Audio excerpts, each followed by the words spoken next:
Hello students, कैसे हो आप सभी लोग and welcome back to this amazing channel of एबडी भैया। और आज के इस वीडियो में आप लोग को मैं बताने वाला हूँ कि आपकी क्लास 10th आईसीएसई में क्या रोड मैप फॉलो करके आपके मैथ्स में 95 आ सकते हैं।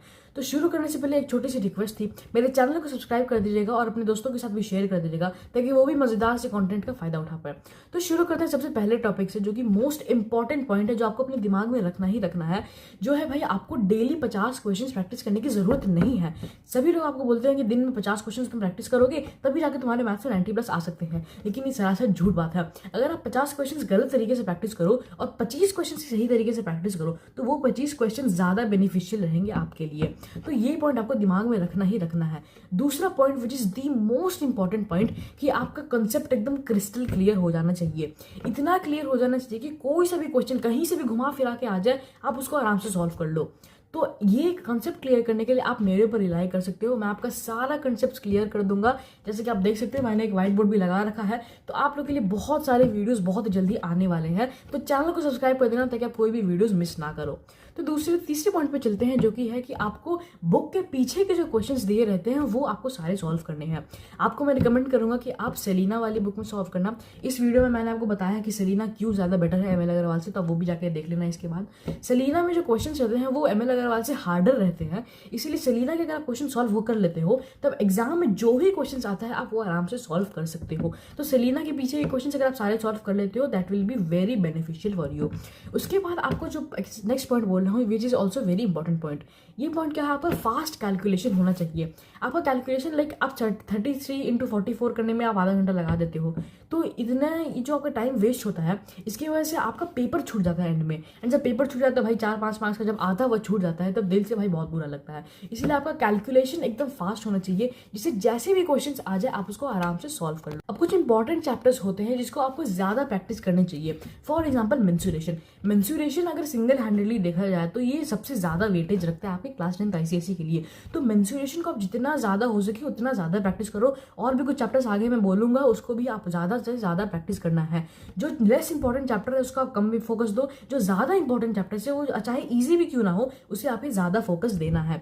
उसके बाद आपको हार्ड चैप्टर से भागना नहीं है। देखो, अगर आपको 3-4 चैप्टर्स होते हैं जो हार्ड होते हैं, जैसे कि सिमिलैरिटी हो गया, जीपी हो गया, हाइट्स एंड डिस्टेंसेस हो गया, अगर आप हार्ड चैप्टर्स छोड़ दोगे तब 95 तो आपके नहीं आ सकते, क्योंकि एक ना एक क्वेश्चन तो आपसे छूटेगा ही छूटेगा, क्योंकि आप सही 3 चैप्टर्स नहीं करके जाओगे। आपको हार्ड चैप्टर से भागना नहीं है, हार्ड चैप्टर्स को आपको ज्यादा फोकस देना है, क्योंकि हार्ड चैप्टर्स ही आपके 5-4 मार्क्स ले जाते हैं। अगले पॉइंट पे चलते हैं। अगला पॉइंट है आपका कि आपको सही तरीके से प्रैक्टिस करने आना चाहिए। फॉर एग्जाम्पल आप कोई नया चैप्टर स्टार्ट कर रहे हो, फॉर एग्जाम्पल आप बैंकिंग स्टार्ट कर रहे हो।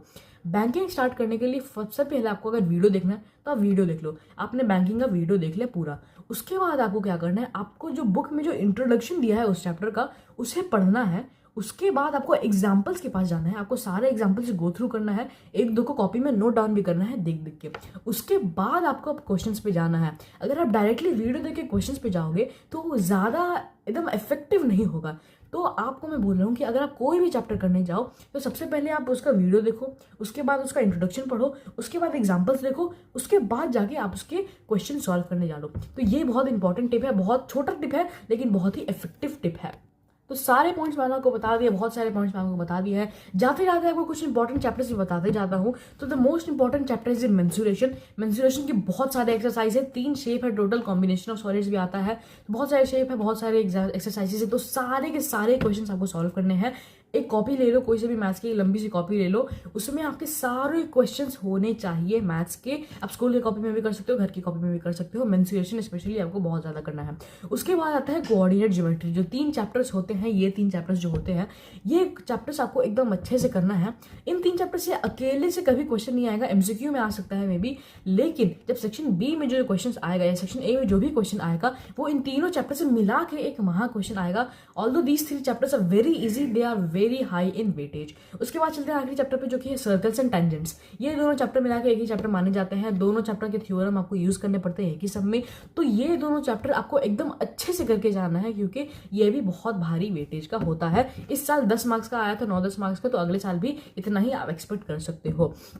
बाकी सारे सब्जेक्ट्स के भी मैं ऐसे मजेदार वीडियोस लाता रहूंगा। कंप्लीट रोड मैप आपके लिए लाऊंगा कि आप 95 प्लस कैसे ला सकते हो, और मेरी बाकी सारी वीडियोस भी जाकर देख लेना। मिलता हूं आपको अगले वीडियो में, तब तक के लिए जय हिंद, जय भारत।